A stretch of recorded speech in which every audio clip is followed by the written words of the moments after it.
الحمد لله رب العالمين والصلاة والسلام على سيد الأنبياء والمرسلين محمد وعلى آله وصحبه أجمعين أما بعد أعوذ بالله من الشيطان الرجيم بسم الله الرحمن الرحيم والفجر وليال عشر والشفع والوتر والليل إذا يسر هل في ذلك قسم لذي حجر. سورہ فجر کی یہ ابتدائی آیتیں میں نے پڑھی ہیں کیونکہ ان آیتوں کا تعلق انہی 10 ایام سے ہے. آج سے وہ ایام شروع ہو گئے. اللہ کے رسول صلی اللہ علیہ وسلم نے اس کے بارے میں فرمایا. آپ کی حدیث ہے ترمذی شریف کی، ابن ماجہ کی اور صحیح مسلم.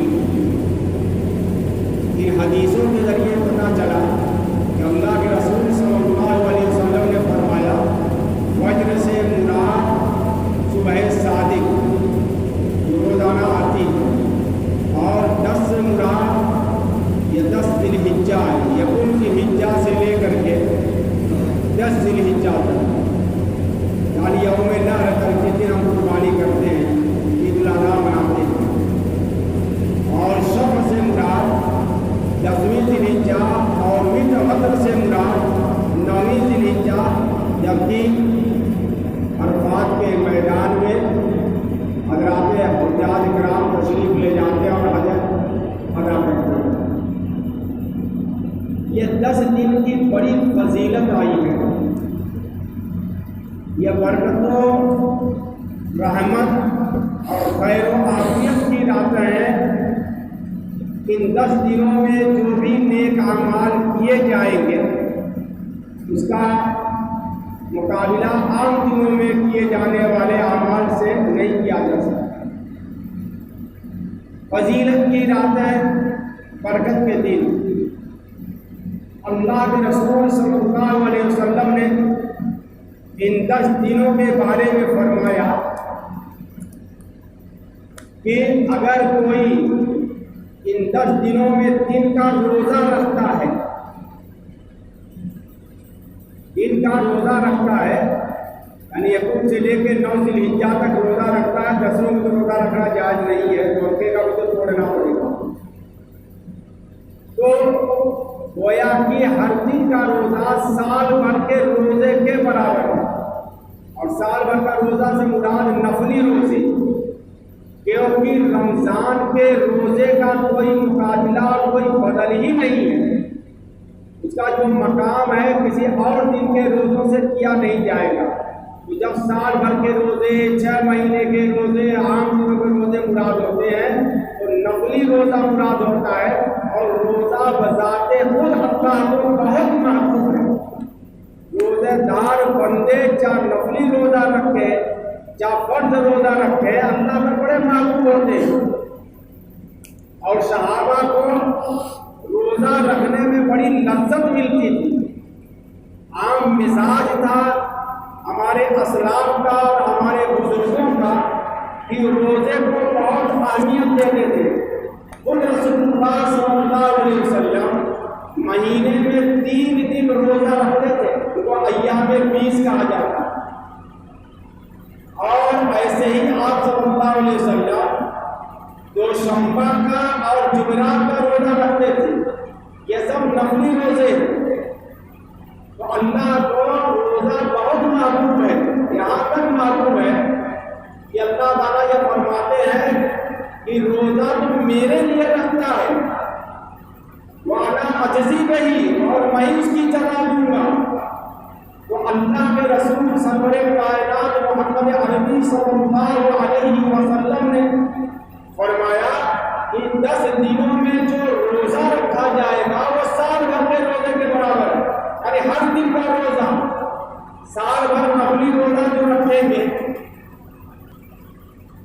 اس کا جو ثواب ملے گا اس ایک دن کے روزے کے رکھنے سے. اور ان 10 راتوں میں جو عبادت کی جائے گی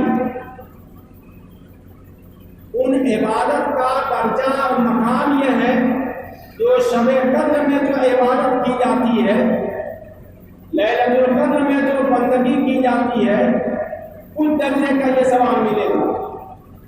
اس سے شب قدر کی کوئی اہمیت گھٹتی نہیں ہے، اس کا ایک اپنا مقام ہے۔ تو اس طریقے سے ایک حدیث میں اللہ کے رسول صلی اللہ علیہ وسلم نے فرمایا ان 10 راتوں کے 10 دنوں کے فضائل کے بارے میں، تو صحابہ نے عرض کیا کہ یا رسول اللہ، کیا اللہ کے راستے میں جہاد کرنے سے بھی بڑھ کر ثواب ہے؟ آپ نے فرمایا ہاں، جہاد کرنے سے بھی زیادہ اس کا ثواب ہے۔ ہاں، سوائے اس آدمی کی جو اپنا جان، اپنا مال اور جان لے کر کے اللہ کے راستے میں نکل جائے، سب کچھ قربان کر دے، یعنی جان بھی قربان کر دے اور مال بھی قربان کر دے۔ ایسا کون کرے گا؟ اللہ نے ہمیں بڑے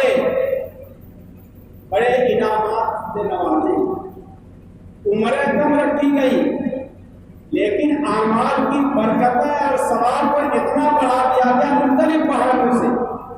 رمضان کا ثواب الگ ہے، 6 شوال کے روزے رکھنے کا ثواب الگ ہے، عشرہ ذی الحجہ کے رکھنے کا ثواب الگ ہے، 10ویں محرم اور 9ویں محرم کے روزے رکھنے کا ثواب الگ ہے، ایام 20 کے روزے رکھنے کا ثواب الگ ہے، اللہ کے راستے میں صدقات و خیرات کرنے کے ثواب الگ ہے۔ یعنی طرح طرح سے نوازنے کا راستہ اللہ تعالیٰ نے ہمارے لیے کھول دیا۔ یہ 10 دن جو ہم عام طریقے سے گزار دیتے ہیں، اہل اللہ اور ہمارے اسلاف اور ہمارے تابعین اور صحابہ رسول رضی اللہ تعالیٰ عنہم اجمعین ان راتوں کا بڑا اہتمام کیا کرتے تھے۔ ہماری تو راتیں کبسم میں گزرتی ہیں، خریداری میں گزرتی ہیں، ان کام میں گزرتا ہے۔ عام دنوں کی طریقے سے یہ مبارک 10 راتیں، 10 مبارک راتیں اللہ نے اس کے باقاعدہ اہتمام کے ساتھ سورہ نازل فرمائی اور اس کا نام رکھا سورہ فجر، والفجر ولیال عشر۔ قسم ہے فجر کی، صبح صادق کی اور 10 راتوں کی۔ مفسرین بتاتے ہیں، محدثین شرح کرتے ہیں حدیثوں کی اور بتاتے ہیں کہ حضرت موسیٰ علیہ السلام کو جو 10 راتیں بڑھا کر کے دی گئی تھی، 30 راتوں کا وعدہ دیا گیا تھا، وَأَتْمَمْنَاهَا بِعَشْرٍ، اور ہم نے ان کو 10 سے ملا کر کے 40 کر دیا۔ تو یہی 10 راتیں ان کو دی گئی تھی جو ہم عشرہ ذی الحجہ کہتے ہیں۔ اس میں روزہ رکھنا، عبادت کرنا، ذکر کرنا، تلاوت کرنا، صدقات کرنا، اہتمام کرنا، پابندی کرنا، عبادتوں کی، نمازوں کی بڑی فضیلت والی اور بڑی برکت والی راتیں ہیں۔ اور یہی عشرہ ہے، آخر میں چل کر کے حج کا جو اسلامی رکن ہے اس کی ادائیگی بھی ہے۔ انہی 10 راتوں میں حج کی ادائیگی بھی، حج کا اہتمام بھی ہے، اور انہی 10 راتوں میں قربانی اور 10 دنوں میں قربانی بھی کرنا ہے۔ یوم نحر، 10ویں ذی الحجہ کو یوم نحر کہا جاتا ہے۔ قربانی خود اللہ تعالیٰ کو بہت عزیز ہے، اور اللہ تعالیٰ نے اس کے جو فضائل بیان کیے ہیں اور جو برکتیں بیان کی ہیں، اللہ کے رسول نے جو برکتیں بیان کی ہیں وہ آیات مقدسہ میں بھی ہیں، اور اسی طریقے سے اللہ کے رسول صلی اللہ علیہ وسلم نے بھی ان کو بیان کیا ہے، جن کو میں نے گزشتہ جمعہ کو بیان کیا تھا مختصراً۔ اور ان 10 دنوں کا اہتمام یہ ہے کہ ہمیں حکم دیا گیا ہے کہ ہم حاجیوں جیسی مشابہت اختیار کریں۔ جو اللہ کے راستے میں نکل پڑتا ہے اور اللہ کے لیے سفر کرتا ہے اور حج کے لیے یا عمرہ کے لیے جاتا ہے، جیسا کہ میں نے بتایا تھا کہ ہمارے ہمارے علاقے میں خاص طور سے ہندوستان، پاکستان یا اس علاقے کے جو حجاج جاتے ہیں وہ تمتع کرتے ہیں۔ تمتع کے بارے میں نے بتایا تھا کہ عمرہ کا احرام باندھ کر کے جاتے ہیں، جا کے عمرہ کے ارکان ادا کرتے ہیں، اس کے بعد پھر حج کا اعلان باندھتے ہیں، مینا جاتے ہیں، عرفات جاتے ہیں، واپس مزدلفہ آتے ہیں، پھر مینا میں آتے ہیں، قربانی کرتے ہیں، پھر مکہ آتے ہیں، نواب زیارت کرتے ہیں، پھر مینا جاتے ہیں۔ اس طریقے سے جو اعمال حج کے مناسک حج کہلاتے ہیں، اور انہی ایام میں جب حاجی احرام باندھتا ہے اور مکہ پہنچتا ہے اور مدینہ منورہ پہنچتا ہے، رسول اللہ کے روضہ اقدس کی وہ زیارت کرتا ہے، قدم قدم پر لبیک اللہم لبیک کہتا ہے کہ اللہ میں حاضر ہوں، اللہ میں حاضر ہوں۔ وہ اللہ کو بڑا پیار آتا ہے اپنے اس عاشق پر کہ دیکھو میرا بندہ میرے لیے چھوڑ کر کے اپنا گھر، اپنی اولاد، اپنا مال، اپنی تجارت، اپنی کھیتی، اپنی باغبانی آیا ہے میرے لیے۔ تو اللہ کے رسول نے یہ فرمایا کہ اگر کوئی حج کرنے کے لیے جاتا ہے اور دوران حج سفر میں اس کی موت ہو جاتی ہے، مکہ میں موت آ جاتی ہے، مدینہ میں موت آ جاتی ہے، ایک تو جنت المعلیٰ مکہ کا قبرستان اس کا مقدر بنتا ہے جہاں صحابہ تابعین کی قبریں ہیں، اور جو بخشش کا ذریعہ ہے کہ وہاں جو بھی دفن ہوگا بخش دیا جائے گا۔ جنت البقیع میں وہ مدفون ہوتا ہے جہاں صحابہ ہزاروں کی تعداد میں صحابہ کرام مدفون ہیں۔ اللہ کے رسول نے مکہ میں مرنے والوں کی شفاعت کی ضمانت لی ہے۔ ایک تو مقام یہ حاصل ہوا، اور دوسرے آپ نے یہ فرمایا کہ اگر کوئی سفر حج میں یا سفر عمرہ میں انتقال کر جاتا ہے تو قیامت تک اس کو عمرہ کا ثواب ملتا رہے گا، حج کا ثواب ملتا رہے گا۔ اور اگر کوئی اللہ کے لیے قربانی کرتا ہے تو قربانی کے جانور کا خون زمین پر گرنے سے پہلے وہ قربانی اللہ کے ہاں مقبول ہو جاتی ہے۔ شرط یہ ہے کہ نیت درست ہونی چاہیے۔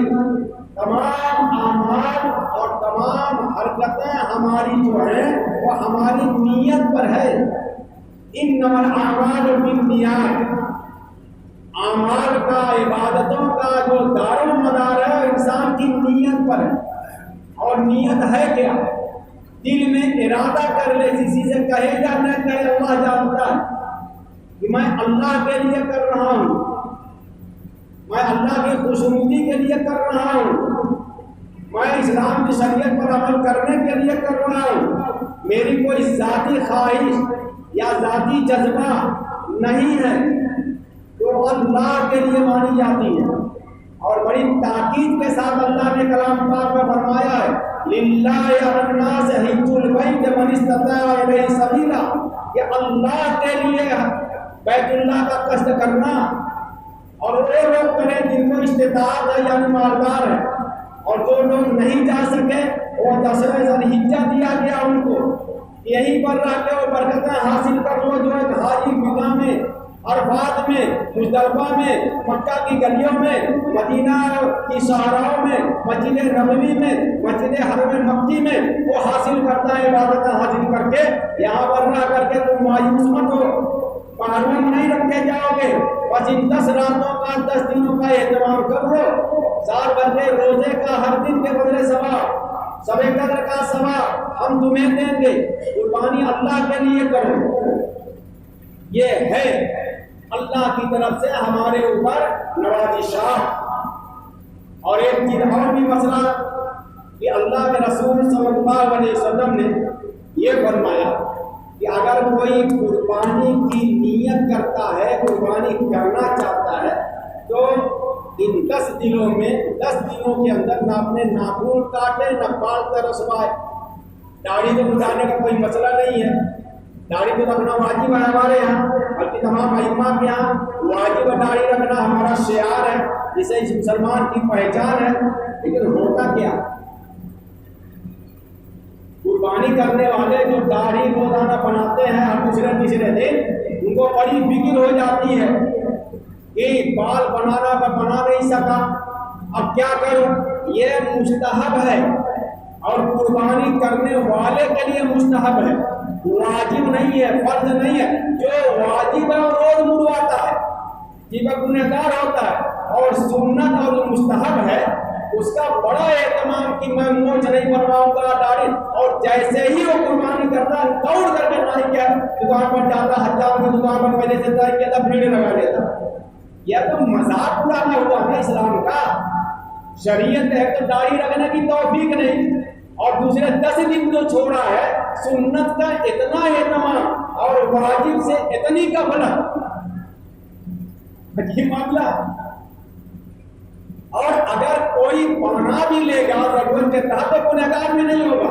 یہ استحبابی حکم ہے، اور ان کے لیے جو قربانی کرنے والے ہیں، جن کو قربانی نہیں کرنا ہے وہ اپنا بال بھی بنا سکتا ہے، ناخن بھی تراش سکتا ہے، اور کیا بولتے ہیں داڑھی تو بنانا نہیں ہے، ورنہ یہ کہتے کہ داڑھی بھی بنا سکتا ہے، تو کہتے مولانا کہتے داڑھی بھی بنا سکتا ہے.